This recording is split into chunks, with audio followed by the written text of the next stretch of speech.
So as consumers, we have noticed over the decades that Microsoft has not had a very good track record of releasing successful operating systems one after the other. So how does Windows 11 stack up to Windows 10? I have downloaded and installed Windows 11 just so I could test that out and give you my honest feedback on Windows 11. So, in this video, I'm going to be going over the things that I like about Windows 11 and the things that I don't like about Windows 11. And I'm going to be comparing them to Windows 10 so you can get a good grasp and understanding if you think that Windows 11 will be right for you. So, without further ado, let's get into the video.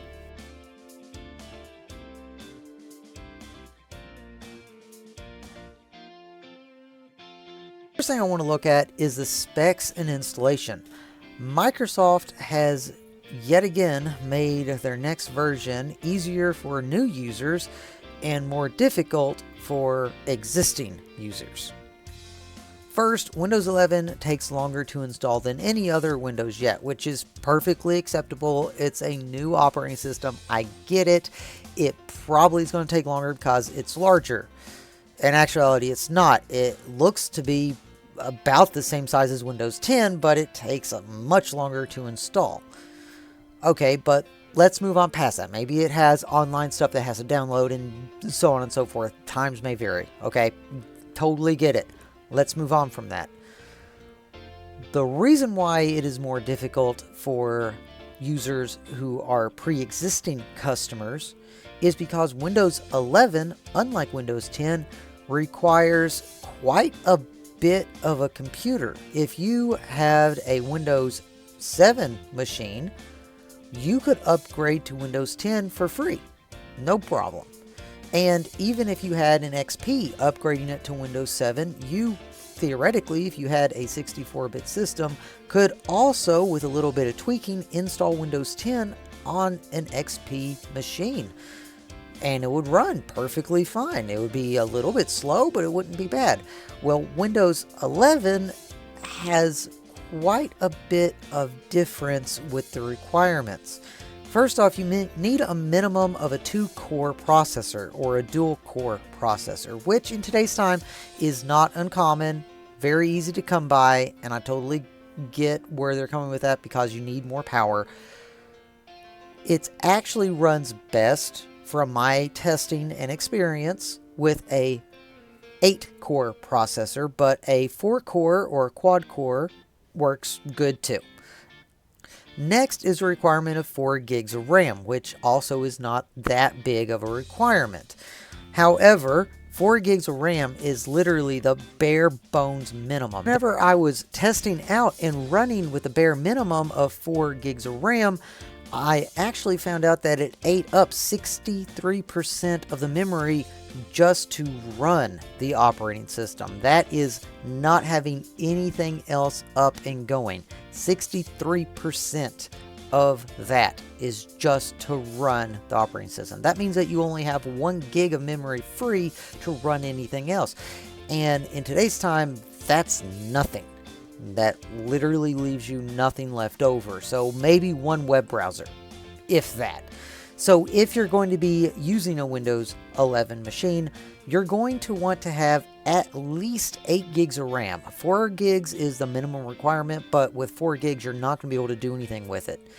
I actually noticed the best run speed at 32 gigs of RAM. And once I got up above that, I mean, with basic use, I didn't really notice much of a difference. 32 gigs of RAM is pretty beefy, and most computers, even in today's time, don't have that. Even if you buy something new from the store, at most you might get 16 gigs, which 8 gigs runs it perfectly fine for a home office or a, personal computer. That's fine. If you're going to be running like a business machine off of it and you're going to be using some heavier applications, more than just web surfing, I would probably suggest 32 gigs of RAM, but 16 gigs would work fine. Windows 11 requires access to DirectX 12 and have a graphics card in order to run it. You can run DirectX 12 with built-in graphics cards on motherboards. However, it has to be a newer motherboard because DirectX 12 graphics is fairly new as far as technology is concerned.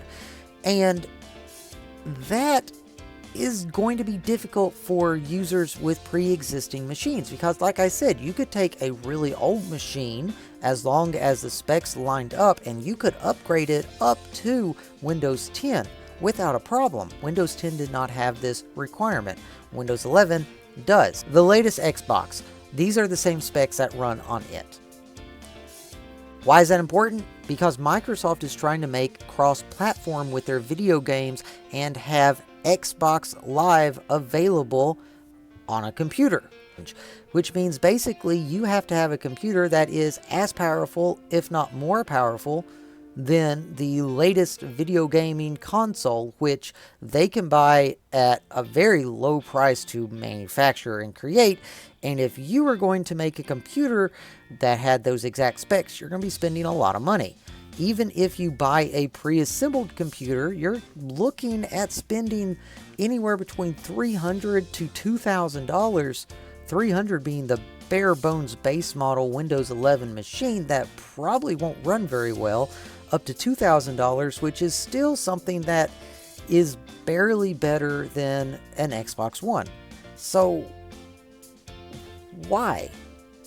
It makes no sense why they have these requirements other than they really want to push video gaming. But at the same time, you don't really need all these specs to run a decent video game if you have the right setup.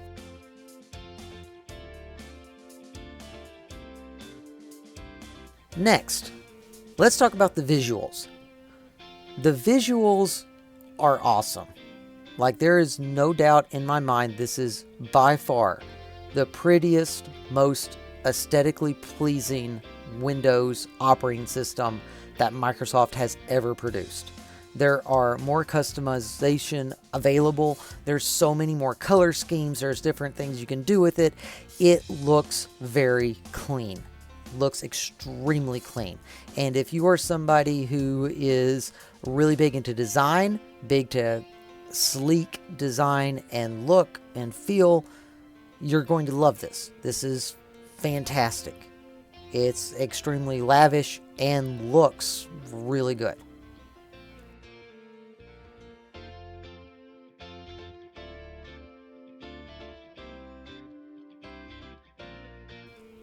And at this point in the video, I'm going to get into things that have changed, because there are, from my experience, there's several minor things that have changed in Windows 11 from Windows 10, but there are 8 big things, in my opinion, that have changed between the two, and these are things that I really want to point out. The first thing that's changed is the search bar. The search bar previously on Windows 10 was down in the bottom left-hand corner of your main monitor, and you could just type in the box. Just click, little cursor icon, type in there, type in whatever you want to search, and it searches through your computer for programs, files, and then if it can't find anything, gives you suggestions online. Fine, that worked great, okay? I mean, I personally never really used it that much, but it worked good for what it was. Windows 11 has changed that. Now you have to click a new icon in Windows 11, which then brings up a new box or window. And depending on how you have your computer set up, if it's in the default view, it will automatically come up with a news feed, which means it's connecting to the internet. And if you have the base model, it's going to eat up some of your memory just to load up things to populate in that window before you can even search. So the search functionality is still there, but they have it blocked off behind, well, other stuff. First off, previously it was a one-click process. That's it, you're done.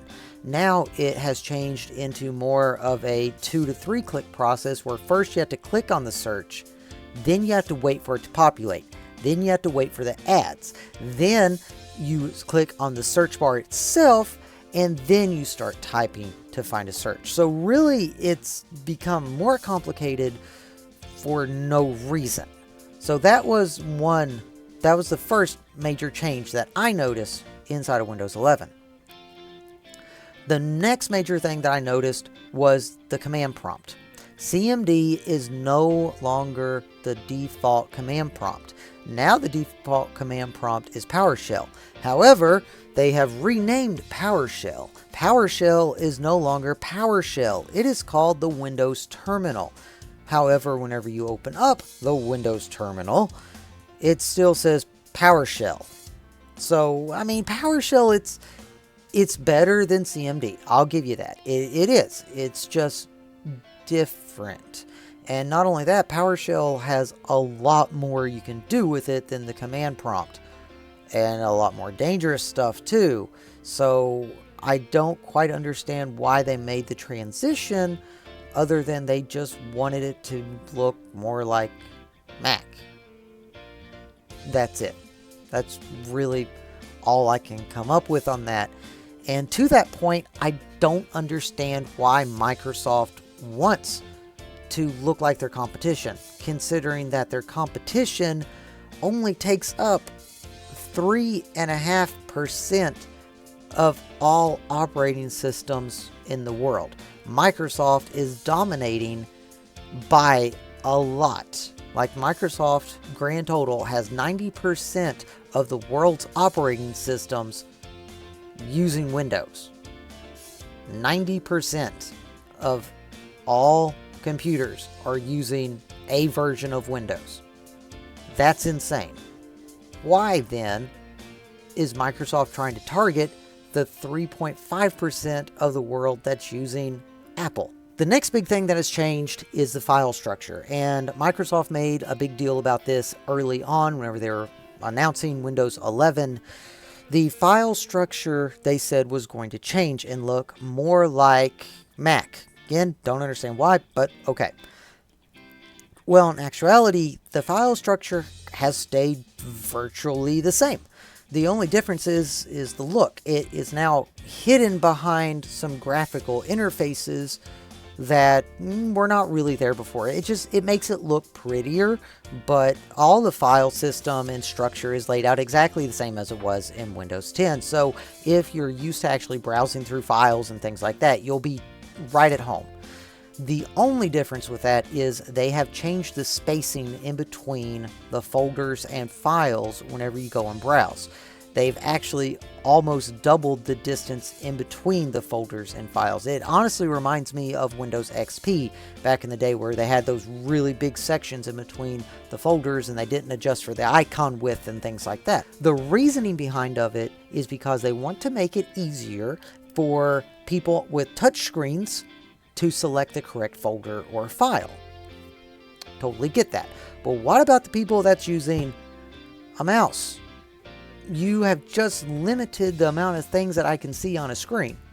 I mean, if I wanted that, that's nice, I guess, but I would also prefer the option to disable that. I understand the implication. I know why they did it.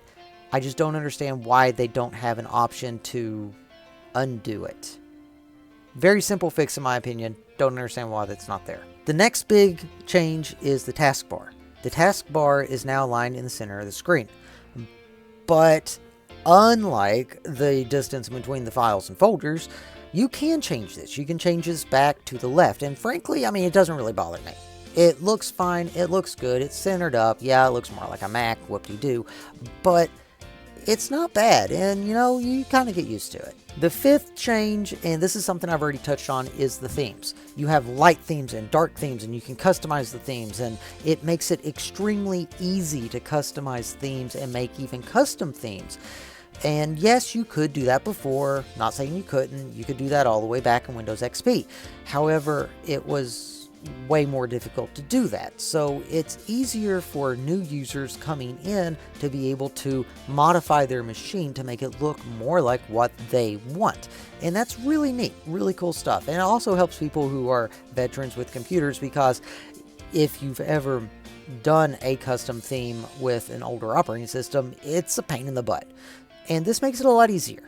Sixth biggest change is the task manager. For whatever reason, they have removed easy access to the task manager. Yes, you can click Control Alt Delete and then go to the Task Manager from there. But in Windows 7 and Windows 10, what they did with the Task Manager was if you clicked on the taskbar anywhere, right-clicked on it, it would come up with a little box. And down at the very bottom, it says Task Manager. Easy access. Right-click, Task Manager, boom, there it is. That option has been removed. The Task Manager is still there. It's just buried and you have to go and find it. Seventh change was the addition of multiple screens instead of multiple monitors. Something Windows also pushed was the ability to switch between multiple screens. This functionality removes the need to have multiple monitors, as you can just click and move to whichever screen you want instead of monitors.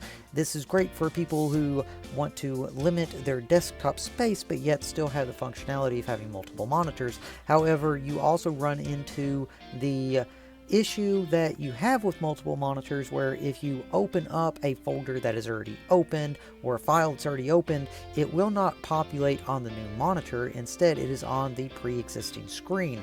So in my opinion, I would personally rather have two monitors so I could always see what's going on, but I understand how people would enjoy this. So I think it's a nice addition, a nice option to have. The eighth biggest thing that's changed is widgets, and widgets has made a return from Windows Vista because everybody loved Windows Vista. However, they did make an improvement on the widgets. In Windows Vista, widgets were very annoying, to say the least, because they would always just boop, pop up right there, and they would always be there unless you went in and actually changed some stuff. Now the widgets are contained in a little button down in your taskbar, and you click that and boom, there's your widgets. They can come up, so you can customize those to be whatever you want, and they're really easy to use. However, it's going to be just like the widgets in Vista. It's going to be a novelty thing that's neat, but how many times you're actually going to use it? And then after a week you're going to be like, yeah, pfft. So yeah, widgets made a return. Don't think that it's going to pan out. So what's my conclusion with Windows 11? What I mentioned to you was all the major changes that I've seen after I've fooled around with Windows 11 for a while. Personally, myself, I don't really like it. I think it is extremely visually pleasing. And if you are completely new to a computer, you're going to love it. It'll be fine. If you actually know how to use a computer, you'll find several things in it annoying, so you might have to take some time to get used to it. If the things that I mentioned to you that annoyed me does not bother you, then you will absolutely love Windows 11 if your machine will run it. Me personally, I'm not going to upgrade. Not until Microsoft makes me, because I run a software company and I'm going to have to upgrade eventually anyway. But for you, I mean, it's up to you. If the things that I mentioned doesn't bother you, then go ahead and upgrade. Well, those are my final thoughts on Windows 11. I hope I was able to help you out. If you have any questions for me, let me know. Thank you all for watching. Hi, I'm Kyle, owner and operator of Great Technical. Thank you all so much for making it at this point in the video, and if you are here, go ahead, like and subscribe to the channel. It helps us out a lot, and it lets me know that the content I'm making is stuff that you all like to see. Go ahead, leave us a comment as well. Let me know if there's anything that you would like to see in the future, or if you have any future updates that you would like to have included in our products in the future. I would also like to say that being a company owner, I am very proud to be able to support businesses and students. I am also extremely proud to be able to support content creators. So if you have a content platform, you make videos, or if you have a blog and you would like to reuse some of our content, or if you would like to review some of our products, go ahead and send me an email. My email is right here, support@greattechnical.com. Get in contact with me. We can see what we can get worked out. And until next time, thank you all very much. Have a great rest of your day.